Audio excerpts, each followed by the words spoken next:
Olá, seres humanos que eu chamo de amigos, tudo certo com vocês? Eu, obviamente, descumpri minha palavra mais uma vez. Um beijo pra todos que acreditaram em mim.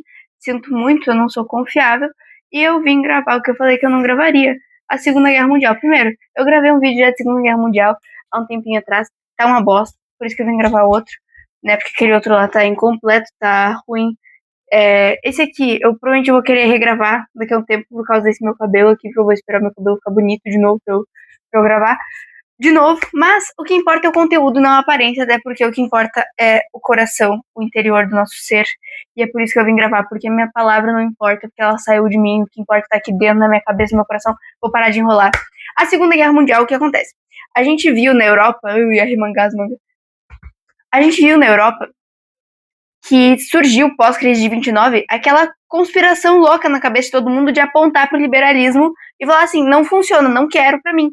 Então, comunistas, fascistas, os nazistas, que na verdade são fascistas, vão começar a pipocar no solo europeu, inclusive vão se espalhar para uns cantos nada a ver, vai chegar uns integralistas aqui no Brasil, isso a gente vai falar daqui a pouco com Vargas. Mas o que acontece?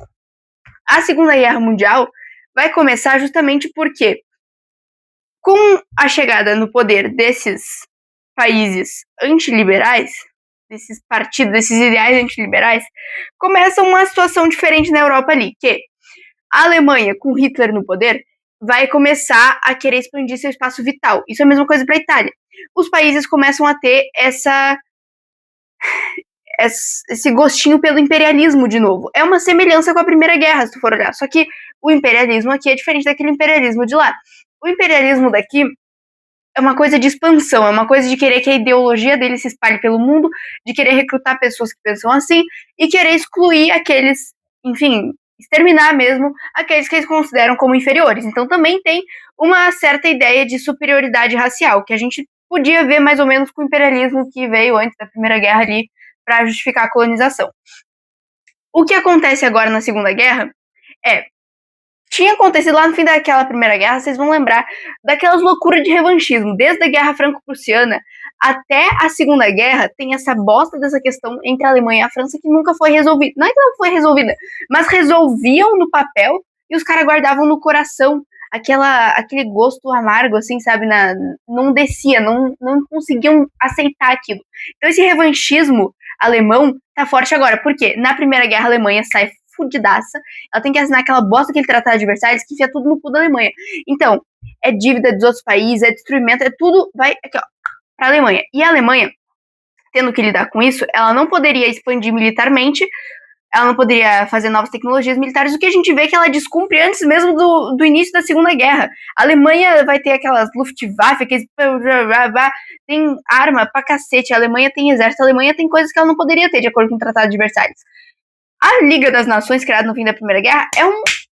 Aqui, ó, ela estando ali, ela não estando ali, é a mesma bosta, porque ninguém liga pra ela. O que acontece? O Japão, por exemplo, nesse desejo imperialista, o Japão está do lado do eixo, ou seja, o eixo Roma, Berlim, Tóquio. São os que o Ocidente gosta de ver como o mal, né? Que são os nazistas, os fascistas. O Japão é fascista na época, e o Japão, ele tá invadindo a China. Começa Manchúria, não sei o que e tudo mais. E a Liga das Nações fala assim, Japão, por favor, para. E o Japão vai falar assim, pau no teu cu, eu não ligo. Desculpa, eu tô bem gráfica hoje, né? Tô feliz, tô empolgada, que faz tempo que eu não gravo vídeo. Enfim, a Liga das Nações vai pegar e vai ser ignorada por praticamente todos os países do sistema internacional na época. Ela advertia a Alemanha, ela advertia o Japão, ela advertia qualquer país que fosse, e os países não ligavam, porque ela não tinha autoridade. Não que a ONU seja muito diferente, mas isso a gente não vai entrar aqui no mérito, tá? O que acontece? Então, como eu disse, tem esse eixo Roberto, né, Roma, Berlim, Tóquio, que une Alemanha, Itália e Japão, e eles são esses que têm essa inclinação fascista, que estão se expandindo. Então a Alemanha, que está ali se expandindo... Não, vou começar o Japão, se expandindo para a China. Então o Japão é esse fronte oriental da guerra. A Itália está se expandindo para a Etiópia, não sei o quê. A Alemanha, o que vai acontecer? A Alemanha vai começar a se expandir para os Sudetos, porque tem uma política do apaziguamento rolando. O que é isso? A França e a Inglaterra, elas vão decidir que elas sentem que existe uma chance, que elas não querem que aconteça, mas existe uma chance de haver uma Segunda Guerra Mundial. e elas querem evitar isso. Então, para evitar, elas querem fazer com que a Alemanha e a Itália, enfim, esses países que têm esses ideais mais imperialistas, possam fazer isso de uma forma pacífica. Então, eles vão meio que tentar dar uma negociada para permitir a expansão de maneira que não fortaleça demais essa expansão para que não gere uma segunda guerra. O que acontece é que essa política do apaziguamento é uma bosta, porque basicamente um passe livre para a Alemanha fazer todas as merdas que ela quisesse. Então a Alemanha começa a se expandir. Ela poderia se expandir para os Sudetos. Ela pega os Sudetos, vai para a Tchecoslováquia, começa a pegar aqueles países ali da região. Enquanto isso, a Itália, a França e a Inglaterra estão olhando e falando assim: Alemanha, você poderia parar? E a Alemanha fala assim: eu não vou repetir minha frase porque eu achei muito gráfica, me desculpem, viu? Se tinham crianças na sala, um beijo, desculpa, tchau, crianças. E aí o que acontece? O que eu ia falar aqui? Esqueci o que eu ia falar. Tem a anexação da Áustria também pela Alemanha. Ah, tá. A Guerra Civil Espanhola. Agora já indo para os marcos que começam a Segunda Guerra de fato, tudo isso aqui é o antecedente da Segunda Guerra. Tem duas coisas que acontecem. A Guerra Civil Espanhola, ela já é vista por alguns historiadores como início, que é em 1939, se eu não me engano, a Guerra Civil Espanhola. Mas, tipo assim, o que está acontecendo na Espanha? Tá tendo uma guerra civil por conta do partido a ser escolhido. Tem o partido lá que está no poder e tem os fascistas que estão querendo chegar no poder. Esses fascistas tem o Franco lá. Eu não tô muito ligado nessa parte em muitos detalhes. Eu tô dando mais um geralzão assim pra vocês. E aí, o que vai acontecer?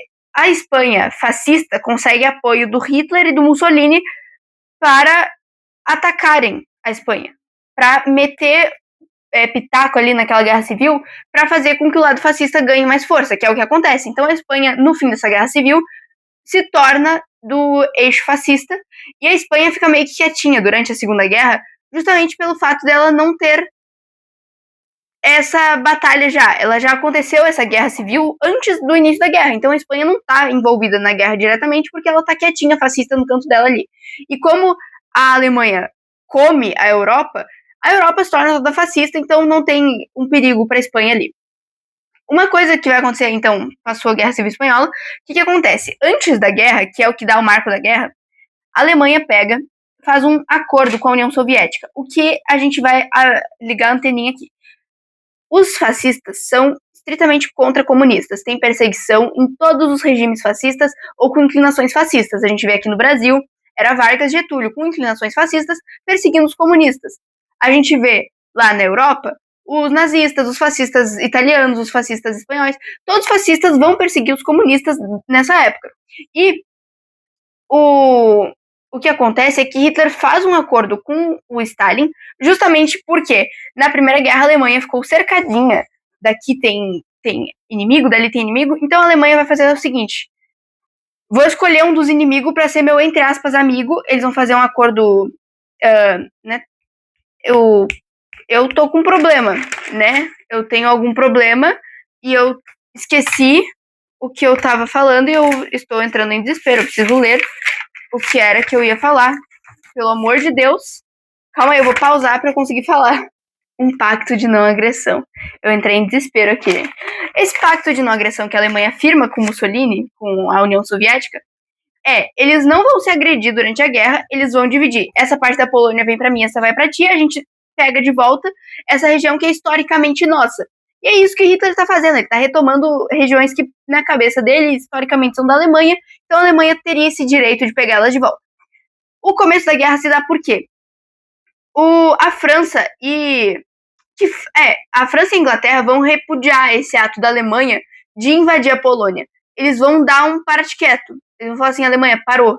A Alemanha vai falar que não e vão declarar guerra. Vai ficar uns 8 meses essa guerra declarada sem acontecer nada, o que é muito bizarro.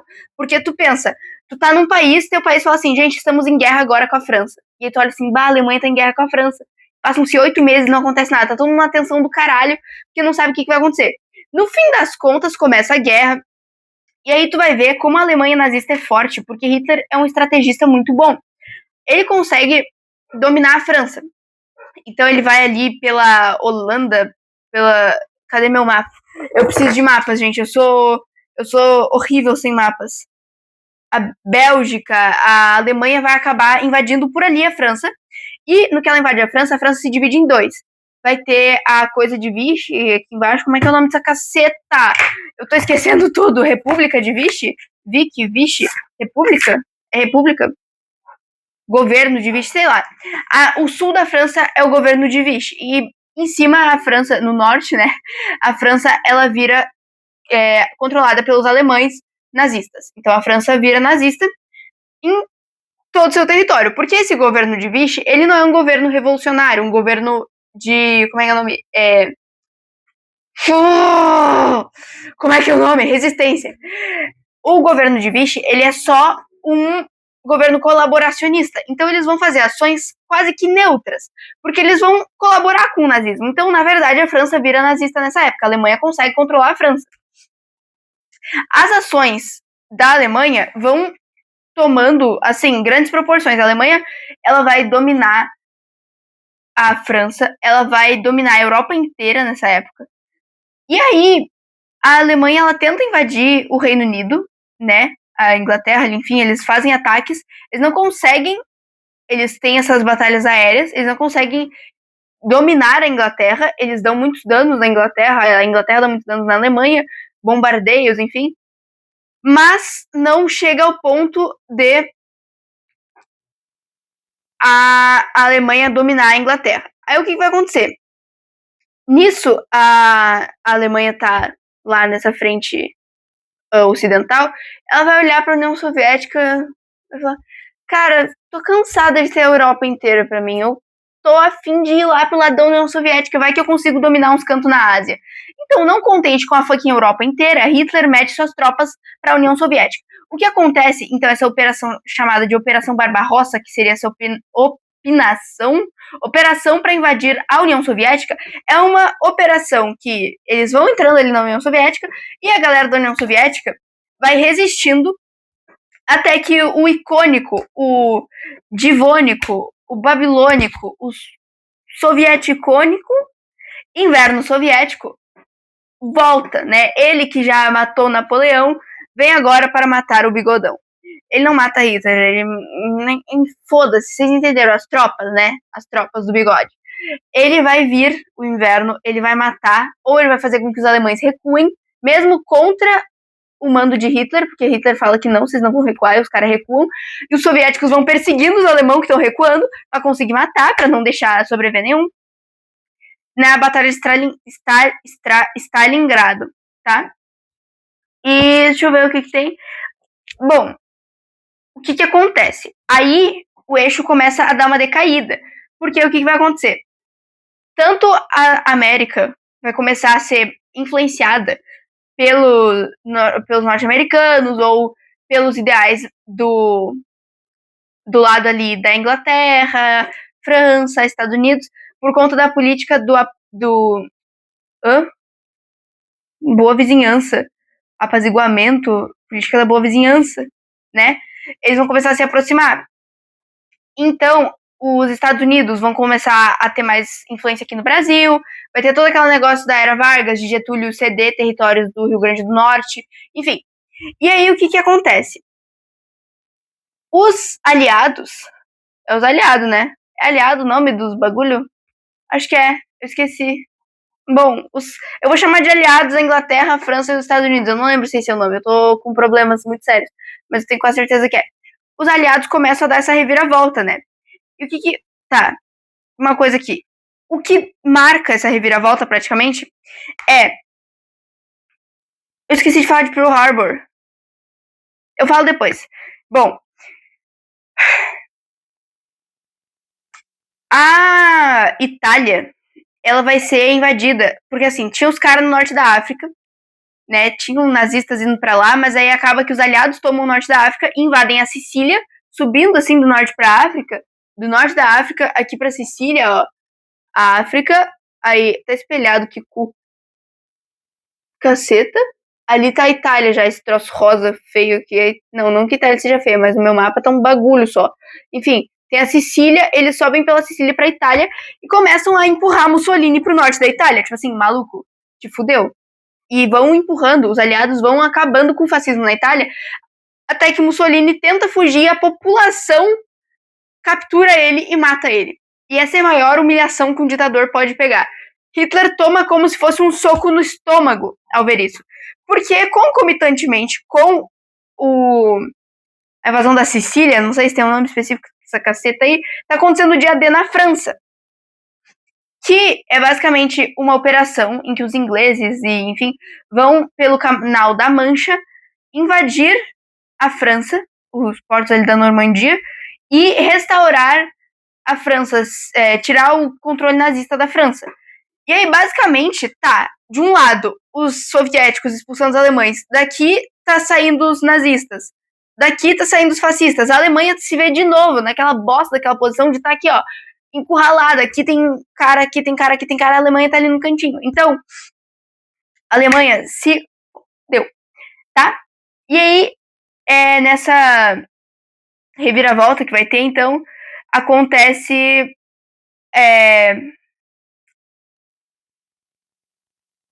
Tá, isso aí que eu acabei de falar. Daqui do Brasil tem o negócio da Força Expedicionária Brasileira, que basicamente vai ser mandada pra Itália, se eu não me engano, pra lutar contra os fascistas. E isso é uma coisa que pega bastante pro Vargas, e não é o que vai cair na provinha, enfim. Mas o Vargas, como um ditador, vai começar a perder espaço no Brasil. Porque se os brasileiros estão sendo mandados pra Europa para combater ditadores por um ditador, a gente não pode ter um ditador mandando a gente lutar contra um ditador. Então fica uma coisa meio hipócrita e Vargas vai embora, ainda com grande parte da população querendo Vargas, né? Queremos Vargas, queremos isso. Mas enfim, não é isso que eu quero falar, não é isso que eu preciso falar. Ó. Tá. O que vai acontecer também aqui é que Stalin, quando ele pega, né, a União Soviética, depois de expulsar os nazistas daquele cantinho ali, ele pega liberta esses territórios, ele vai pegar eles para sua tutela, ou seja, vai pegar para si. E é assim que no período da Guerra Fria vai ter essa divisão no mundo, essa cortina de ferro, porque a União Soviética restitui territórios para si já no final da Primeira Guerra, da Segunda Guerra, para quando chegar na Guerra Fria eles já terem uma galera, né? Não que eles tivessem falado assim, vamos ter uma Guerra Fria, galera. Mas enfim, vocês entenderam, né? O negócio do Pearl Harbor, que eu esqueci de falar, é lá no meio da guerra, tá? Que basicamente os Estados Unidos eles vão olhar e falar assim, Japão, tu não pode se expandir, meu. E aí o Japão vai falar, foda-se. Aí os Estados Unidos vão dar uma sanção econômica no Japão, vão começar a cobrar mais caro, vão começar a parar de vender produto. O Japão vai pegar e vai bombardear um porto, uma base estadunidense no Havaí, se eu não me engano. É, uma base naval estadunidense no Havaí. Tá. Aí, o que acontece? A última coisa para o fim da guerra, tem algumas conferências que eu posso comentar aqui, mas a última coisa para o fim da guerra, que a gente lembra daquele eixo Roberto, né? Roma, Berlim, Tóquio. Cadê Tóquio, né? Porque Roma, Berlim já... não, esqueci de falar o que aconteceu com Berlim, caceta. A Alemanha tá encurralada, Hitler olha pro Mussolini morto pela população e fala assim, amigos, amigas, não amigos, não amigas, não dá mais. Então Hitler pede pro seu médico, essa história é uma bosta, eu odeio Hitler. Ele pede pro seu médico fazer um remedinho pra ele se matar. O médico faz o remédio, fala assim, Hitler, vai funcionar. Hitler pensa assim, se não funcionar, eu vou ficar agonizando com essa bosta, porque vou tomar, não vou morrer, vou ficar sofrendo. Ele dá pro cachorro. Mata o cachorro com o remédio, porque o remédio funcionou. Hitler pega, toma o remédio só pra garantir dar um tiro em si mesmo. Então Hitler se mata pra evitar que quem mate ele seja a humilhação, novamente, que a Alemanha, pra se humilhar, tá fudida pra cacete. A Alemanha se humilha pra cacete, mas enfim. Tá, o que acontece então? Acabou Roma, acabou Berlim e Tóquio. Tóquio tá resistindo, o Japão tá resistindo, mas resistindo naquela, tipo assim, tá moribundo esse cacete. Tu dá um peteleco, ele caía. Aí os Estados Unidos olhando pra situação, o Japão tá ali, né, fraquinho. Como ele está fraquejando, vamos meter 2 bombas nucleares no Japão. Porque os estadunidenses, eles estavam com muita empatia mesmo, né? Então, aí, Hiroshima foi cacete. Hiroshima e Nagasaki vão ser os alvos das bombas, Little Boy, Fat Man. Não lembro como é que é os nomes das bombas. Eu sei que tem todo aquele filme lá do Oppenheimer, não sei o que, tá? Acabou a guerra. Porque aí a Europa, o mundo vai estar bipolarizado. Então, com o fim do fascismo, vão surgir agora só o comunismo e o capitalismo, praticamente, como as 2 esferas do mundo. Sobre as conferências, né? Durante a guerra vão ter algumas conferências, que vai ser a de Cairo, Teherã e a de Yalta, que as outras já são pro final, se não me engano. Que basicamente a conferência de Cairo, eles vão... Vai ser em 1943, que é para definir algumas coisas sobre o que está acontecendo no Oriente, na guerra. A conferência de Teherã vai ser definição do que eles vão fazer no dia D. Então eles vão meio que planejar o dia D na Conferência de Teherã. A Conferência de Yalta é um esqueleto da ONU, vai ser já uma partição da Alemanha entre Inglaterra, França e Estados Unidos, porque eles estão vendo, tipo assim, acabou a guerra já. Então eles vão dividir a Alemanha. E aí, a Conferência de Potsdam, eles vão começar a botar mais coisa que a Alemanha não vai poder fazer, né? Então, reduzir poder militar, reduzir indústria, não sei o quê. E aí, a Conferência de São Francisco é finalmente a criação da ONU. Beleza? É isso que eu vou falar. Não vou falar nada de Era Vargas, eu acho. Tô com uma preguiça muito grande e meu celular tá sem espaço de armazenamento. Então foi isso, tá? Foi bom o vídeo? Foi bom? Espero que sim. Um beijo e até não sei. É isso aí. E Vargas eu adoro Vargas, gente. Adoro estudar Era Vargas. Vargas tem que saber assim, Vargas saiu do café com leite, teve que lidar com as bostas dos café, aí ele tenta desenvolver o país, só que ele é meio ditador demais, assim. Aí os paulistas estão comendo do Vargas, e aí... desculpa, fui gráfica agora, né? E aí Vargas pega e dá uma... como é que é o nome? Constituição para os caras pararem de chamar de ditador.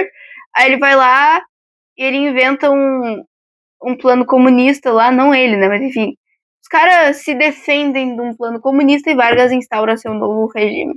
Foi bem resumido meu Vargas aqui agora para vocês. Um beijo, É isso aí, paz e amor, tchau. Não sei dar tchau nos vídeos, tchau.